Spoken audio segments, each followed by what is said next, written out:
আজকে জলসা হবে না, আজকে হবে জবাই। কি হয় বলো? নাম্বার বলে গেলাম, যার যেটা মনের কোণে সন্দেহ হবে লিখে রাখবেন, বকুলতলা নিয়ে যাবেন। এমন ওষুধ দেবো না, জীবনে কোনো কোনো দাগ হবে না, কেয়ামত পর্যন্ত সাদা চকচক চকচক করে যাবে। বাবাজিরা, সোনারা, লালেরা, জ্ঞানীজনরা, সুধী মানুষেরা, এই জন্য কথা শোনেন। এটাই বলেছে কে? রহমান। বলেছে কে? রহমান। বিশ্বাস করে কে? যারা আছে ঈমান। আর সন্দেহ করে কে? যার ভেতরে ঢুকেছে, যার ভেতরে ঢুকেছে গন্ধ বেঈমান, সন্দেহ করে তারা। শুনেন, আল্লাহু ওয়ালিয়ুল্লাযীনা আমানু ইখরিজুহুম মিনায-যুলুমাতি ইলান-নূর ওয়াল্লাযীনা কাফারু আউলিয়াউহুমুত-তাগুত ইখরিজুনাহুম মিনান-নূরি ইলায-যুলুমাত। তাসের আড়ত থেকে তুলেছি, চায়ের দোকান থেকে তুলেছি, ব্যবসার দোকান থেকে তুলেছি, অফিস আদালত থেকে তুলেছি, মিথ্যা প্রবঞ্চনার মজলিস থেকে তুলেছি, বিশ্বের পাপাচার থেকে তুলেছি, জান্নাতের বাগানে বসিয়েছি, রহমতের ছত্র ছায়াতে বসিয়েছি, ফেরেশতাদের সাথে বসিয়েছি। আমি আল্লাহ বন্ধু সাজবো বলে, বন্ধু বানাবো বলে। এমন পাক মজলিসে বসে, জান্নাতের বাগানে বসে যাদের মুখে আলহামদুলিল্লাহ বেরুলো না, ওরা শয়তানের সঙ্গে বন্ধুত্ব করেছে, আমি রহমানের সঙ্গে করে না। কারণ আলহামদুলিল্লাহ জান্নাতীদের ভাষা, জাহান্নামীদের ভাষা না। আলহামদুলিল্লাহ কাদের ভাষা? وسيق الذين اتقوا إلى الجنة زمرا حتى إذا جاءوها فتحت أبوابها وقال لهم خزنتها سلام عليكم طبتم فادخلوها خالدين وقيل الحمد لله। কি তো সেদিন জান্নাতীদের জান্নাতে প্রবেশ করাবে, জান্নাতে প্রথম কদম রেখে বলবে আলহামদুলিল্লাহিল্লাযী সাদাকানা ওয়াদাহু। আলহামদুলিল্লাহ জান্নাতীদের ভাষা। এমন মজলিসে বসে যাদের মুখে আলহামদুলিল্লাহ বেরুলো না, ও ঢুকেছে বটে মাল জান্নাতি না। কথা বুঝেছে? আল্লাহ রাসূল সাল্লাল্লাহু তাআলা আলাইহি ওয়াসাল্লাম বলেন, ইযা মারাতু বিরিয়াদিল জান্নাহ ফারতাউহা। যখন জান্নাতের বাগানে যাবে, চলাফেরা করবে, কিছু খাবে দাবে, সাহাবা জিজ্ঞাসা করেন, ইয়া রাসূলুল্লাহ ওয়া মা হিয়া জান্নাহ? পৃথিবীতে জান্নাতের রিয়াদুল জান্নাহ কোথায়? হুয়া মাজালিসু যিকির, যেখানে আমার জিকির হবে, কোরআনের কথা হবে, হাদিসের কথা হবে, নামাজের কথা হবে। নামাজ হবে ওটা জান্নাতের বাগান। ওখানে যখন যাবে কি বলবে বলো? জোরে বলো আলহামদুলিল্লাহ। বলবে ইনশাআল্লাহ। ভাত খেয়ে উঠে কি বলো? ভালো খাবার খেলে কি বলো? ভালো মাল পেলে কি বলো? মসজিদে ঢুকে কজন আলহামদুলিল্লাহ বলো? মাথা মোটা। আরে মসজিদে ঢুকে আলহামদুলিল্লাহ বলো, 2 রাকাত নামাজ পড়ে আলহামদুলিল্লাহ বলো, সূরা ফাতিহা পড়ে আলহামদুলিল্লাহ বলো, ইস্তিগফার করে আলহামদুলিল্লাহ বলো। এ রব্বুল আলামিন, আমার মতো পাপীর মুখে সূরা ফাতিহা পড়িয়েছো, আমাকে দিয়ে তোমার ঘরে ঢুকিয়েছো। আমি তো কুত্তার আড়তে থাকা লোক, পেশাব করে পানি নিতে জানতাম না, গোসলের ফরজও জানতাম না, মাথায় টুপি দিতে জানতাম না, সুন্নতে পোশাক পরতে জানতাম না। আমার মতো জানোয়ারকে মানুষ তুমি বানিয়েছো, তোমার ঘরে মেহমান বানিয়েছো, আলহামদুলিল্লাহ বলেছো। এখন বলছে আলহামদুলিল্লাহ দম দিয়ে খোঁচা মারার পরে। শ্বশুর 3 লাখ টাকা দিলে নিয়েছো, কি বলে আলহামদুলিল্লাহ। শাশুড়ির চেন গলায় দিয়ে কি বলেছো? আলহামদুলিল্লাহ।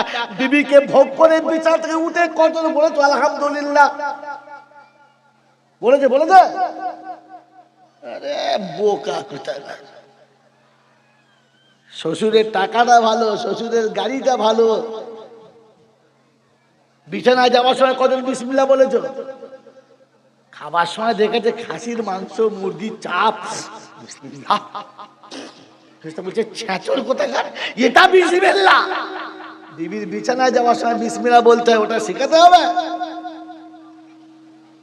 আর এই জলসা শুনছো বাবারা বাবারা, এটা দারুণ মাল, কিছুই জানে না মাল। জলসা বাবাগো বাবাগো নাম নয়,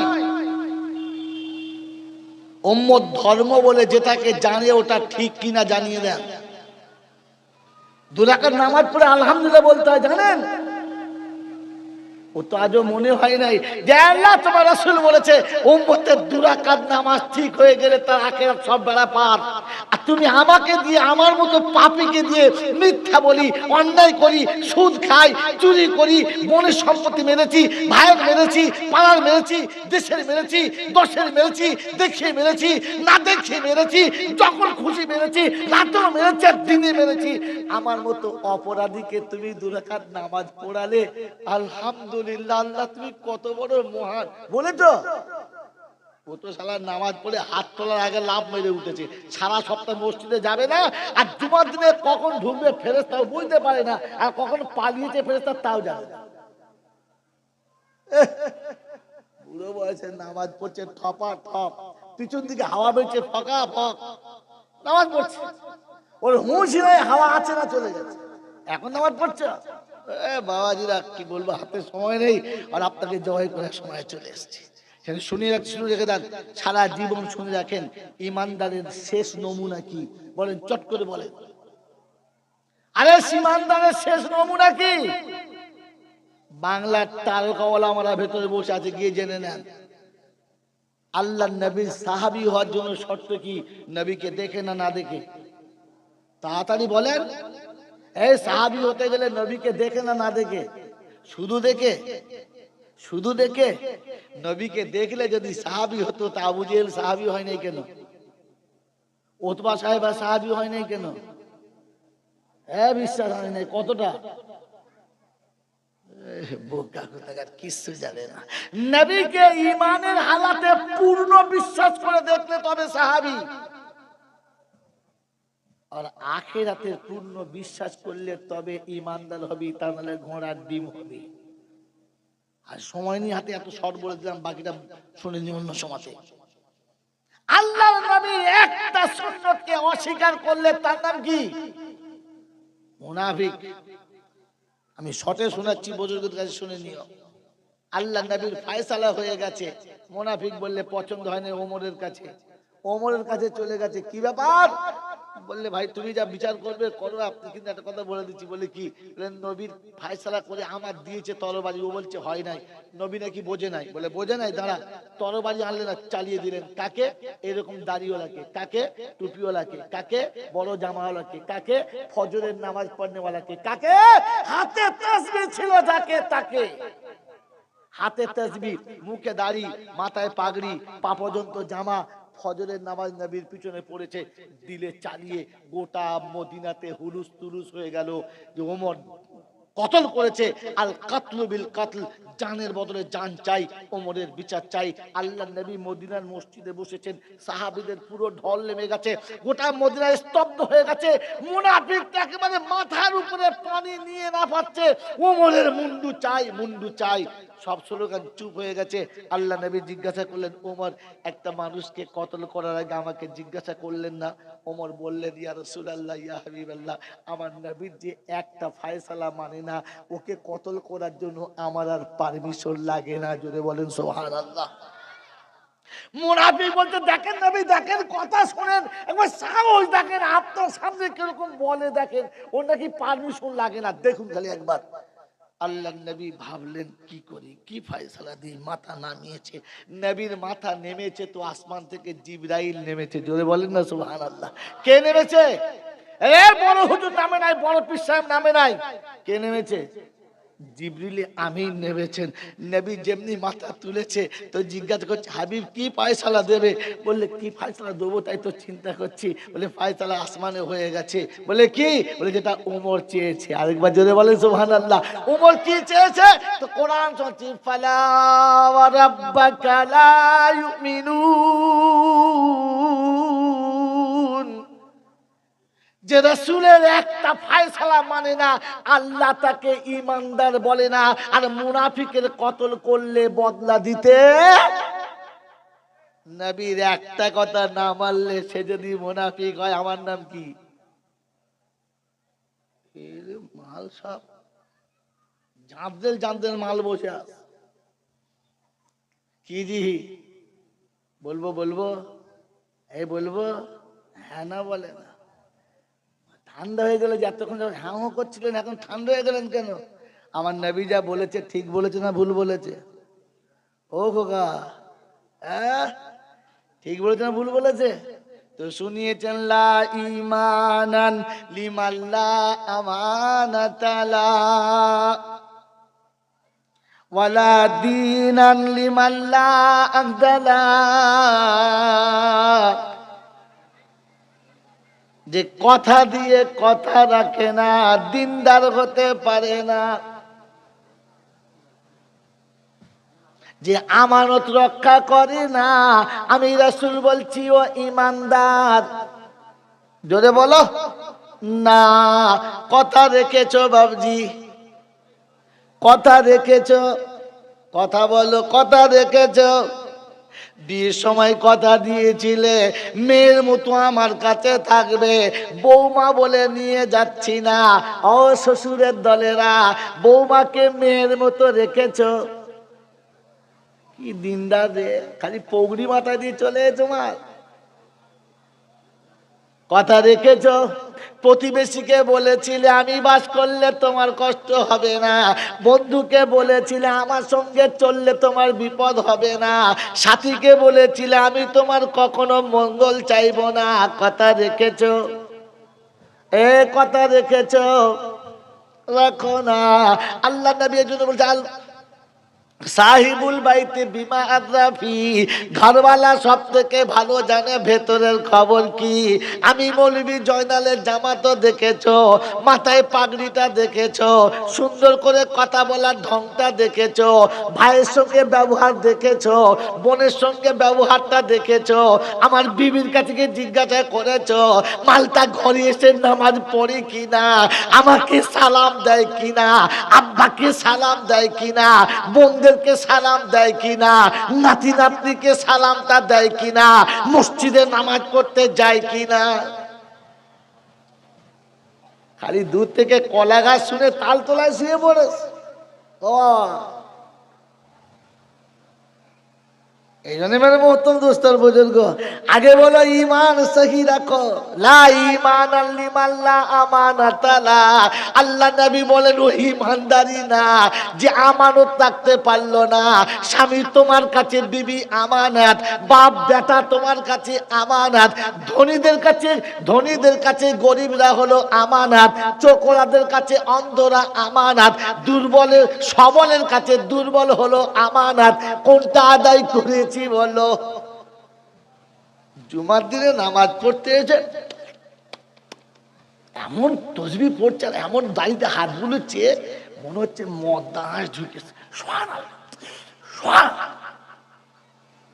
আওয়াজ নাই, জলসা শুনছে। বাবা জীবনে ঈমানের কথা শোনো, আমলের কথা শোনো, জীবন পাল্টাও। পাল্টাবে ইনশাআল্লাহ, পাল্টাবে ইনশাআল্লাহ। কবে? মরার পরে। কথা বলে কবে?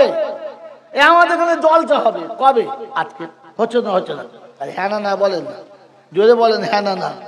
2:30টার পরে রান্না চাপিয়েছে, করার পরে জোরে বলো।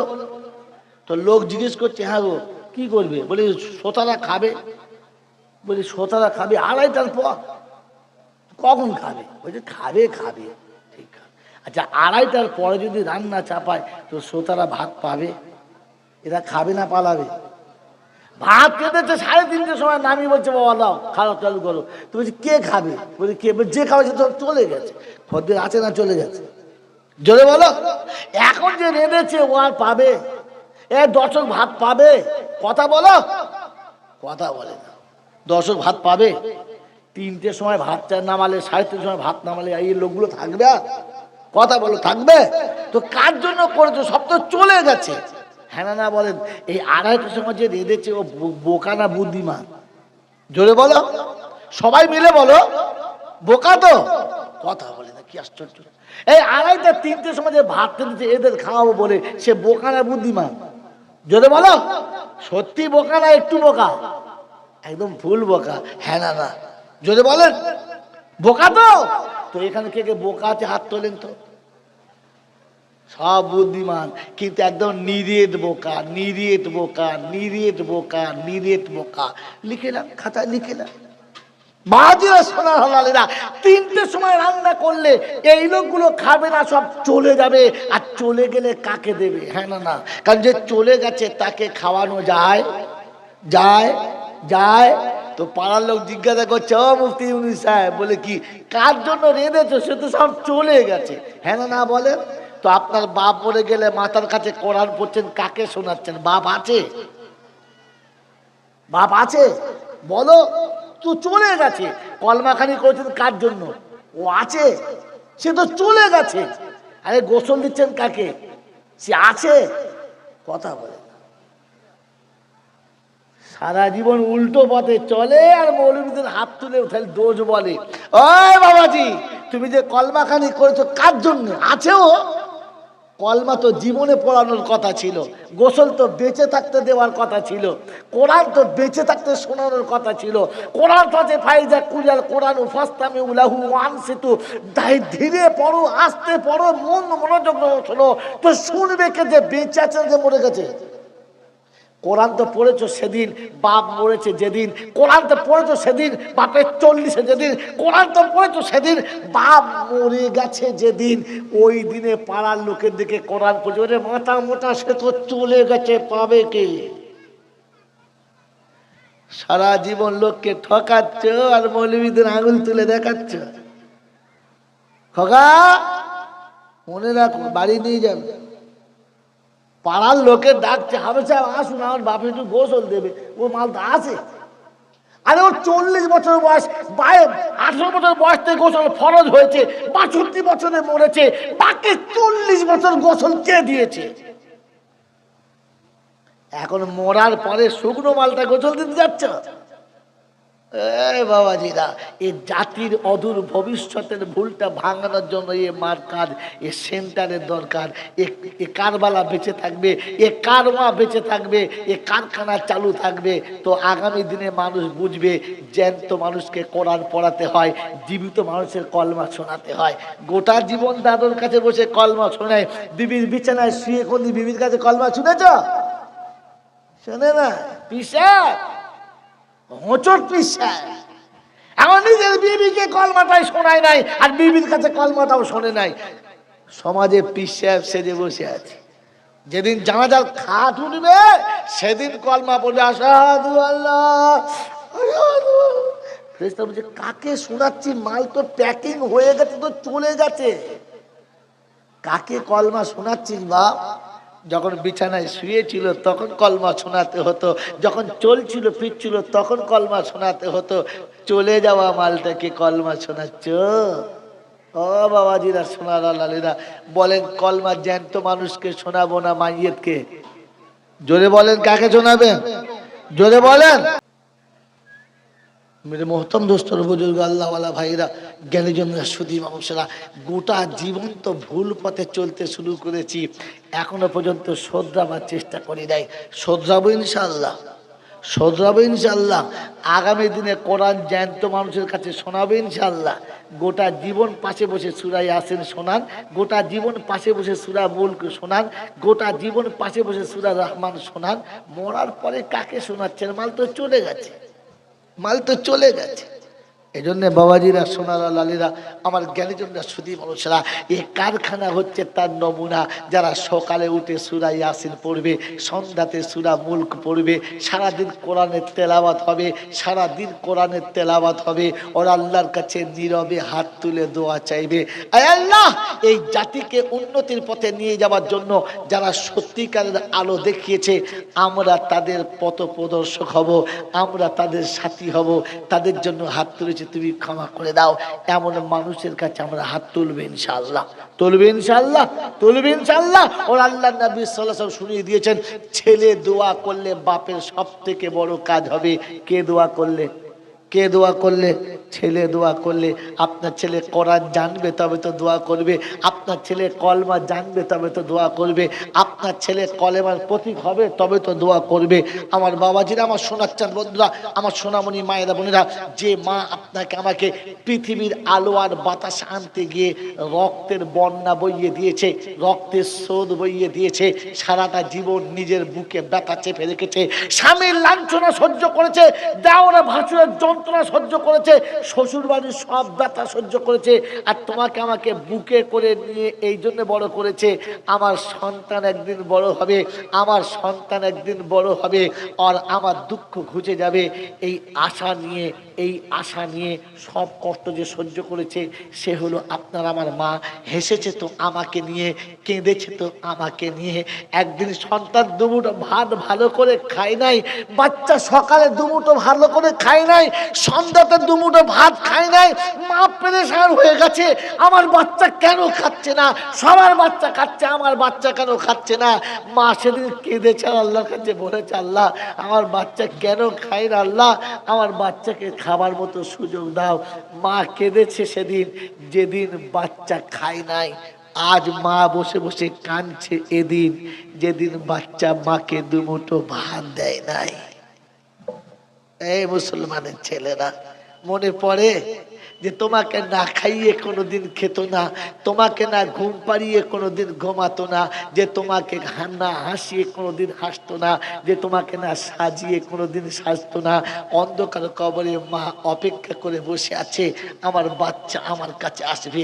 জীবনে কখনো মনে হয়েছে যে মায়ের কবরের কাছে গিয়ে বলে এসেছি, মা আমি তোকে তখন চিনতে পারি নাই, ভুল করেছিলাম, আর চিনতে পেরে এসেছি, মা তুই আমার উপরে নারাজ হোস না, তুই আমার উপরে কখনো বিরাট নারাজ হোস না, তুই কখনো আমার জন্য বদদোয়া করিস না, আমি এসেছি আমার জন্য দোয়া কর। মায়ের কাছে দোয়া নিয়েছি আব্বা, নিতে পেরেছি। কোন অপরাধে আব্বার কবরের কাছে যেতে পারি না, গিয়ে বলতে পারি না যে আব্বা তোমাকে আমি সত্যি পিতার সম্মান দিতে পারি নাই, সেদিন পৃথিবীর লোভে আর লালসায় পড়ে জীবনটা তছনছ করে দিয়েছি, একবারও তোমাকে ভালোবাসতে পারি নাই। আব্বা আজ বুঝতে পেরেছি তোমার ভালো না বাসায় কত বড় ক্ষতি করেছি, আজ এসেছি তুমি মাফ করে দাও। আব্বার কবরের কাছে বলতে পেরেছি? পারি নাই। যারা নিজের সন্তান হারিয়ে ফেলেছি, মৌলবি দিয়ে দোয়া করিয়েছি, কত লোকের হাত ধরে কেঁদেছি, কত লোকের কাছে কেঁদে নিজের দুঃখ জানিয়েছি, আজ বলে দিয়ে যাচ্ছি, আজ বলে যাচ্ছি গোপালনগরের লোকেরা কারোর হাত ধরে কাঁদবেন না, কারো কাছে গিয়ে কাঁদবেন না, কারো কাছে গিয়ে কিছু বলবেন না। চলে যাওয়া বাচ্চার কবরের কাছে গিয়ে একটু কবরে হাতটা বুলিয়ে দিয়ে বলবেন, আব্বা আমি তোকে ভুলি নাই রে, আমি তোকে ভুলি নাই, বিশ্বাস কর আমি তোর কাছে এসেছি, আর কথা দিচ্ছি বাপ খুব তাড়াতাড়ি আসবো, আমি তোকে ভুলি নাই, আমি তোকে মনে রেখেছি, ভুলি নাই, আমি তোকে মনে রেখেছি, ভুলি নাই। আমার আল্লাহওয়ালা ভাইয়েরা, ঈদের দিনে একটা ভালো পোশাক কিনুন না, কোনো এতিমের হাতে তুলে দিন, কোনো মিসকিনের হাতে তুলে দিন, আর দিয়ে বলুন আল্লাহ আমি আমার বাচ্চার জন্য এটা দান করেছি। এটা সুন্নাত। আল্লাহর নবী খাসি জবাই করলেন, কুরবানি করলেন, চামড়া ছাড়ালেন, গোশত বানালেন, টুকরো টুকরো করলেন, ডাব ডাব করে ভাগ করলেন, প্রত্যেক বিবির হাতে একটা একটা করে দিয়ে দিলেন, আর একটা ভাগ নিজের হাতে নিয়ে মদিনার গলির ভিতরে চলে গেলেন। অনেকক্ষণ ঘুরে ফিরেছেন, শরীরটা ঘেমে গেছে, একেবারে ঘামে তত্তরিয়ে গেছে, খানিকক্ষণ বসলেন, ঠান্ডা হাওয়া নিলেন, আবার চলে গেলেন। বহুক্ষণ ঘুরে ফিরে আবার চলে এলেন, বসে আছেন, গোটা শরীরটা ঘরমাক্ত, শরীরের কাপড়গুলো ভিজে গেছে। আম্মাজান আয়েশা রাদিয়াল্লাহু আনহা এসে হাওয়া করছেন, ঠান্ডা হাওয়া পেয়ে শীতল হয়ে শরীরটা সুস্থ হয়েছে, উঠতে যাচ্ছেন। আম্মাজান আয়েশা জিজ্ঞাসা করলেন, আল্লাহর হাবিব বেয়াদবি মাফ করে দেবেন, আপনি তো সবার একটা একটা করে ভাগ দিয়ে দিলেন, এই ভাগটা কার? হাতে করে নিয়ে যাচ্ছেন আর ঘুরে আসছেন, কার জন্য নিয়ে যাচ্ছেন? আল্লাহ নবী বলেন, আয়েশা এটা খাদিজাতুল কুবরা রাদিয়াল্লাহু আনহার ভাগ, এটা খাদিজার ভাগ। আম্মা জান আয়েশা বললেন, তিনি তো অনেক আগে মারা গেছেন, তিনি তো বেঁচে নেই, তিনি তো অনেক আগে চলে গেছেন, কার কাছে? আল্লাহ নবী বলেন, হ্যাঁ খাদিজা অনেক আগে চলে গেছে আমি জানি, তাই মদিনার গলিতে ঘুরে দেখছি কোনো বান্ধবীকে যদি পাই, ওই খাদিজা রক্তের কোনো সম্পর্কের মানুষকে পাই, কোনো বান্ধবীকে যদি দেখতে পাই, ওই বয়সের কোনো সাথীকে দেখতে পাই, গোশের টুকরো তার হাতে তুলে দেবো, জান্নাতুল মালাতে গিয়ে খাদিজার পাশে দাঁড়িয়ে বলবো, খাদিজা তুমি আমাকে ফেলে চলে এসেছো, আমি কিন্তু তোমাকে ভুলি নাই। তাই আজও সবার গোশের টুকরো যখন ভাগ দিয়েছি, আমি তোমার ভাগটাও দিয়ে এসেছি, তোমাকে আমি ঠকাই নাই। তোমার ভাগটা তোমার বান্ধবীর হাতে দিয়েছি, তোমার ভাগটা এতিমের হাতে দিয়েছি।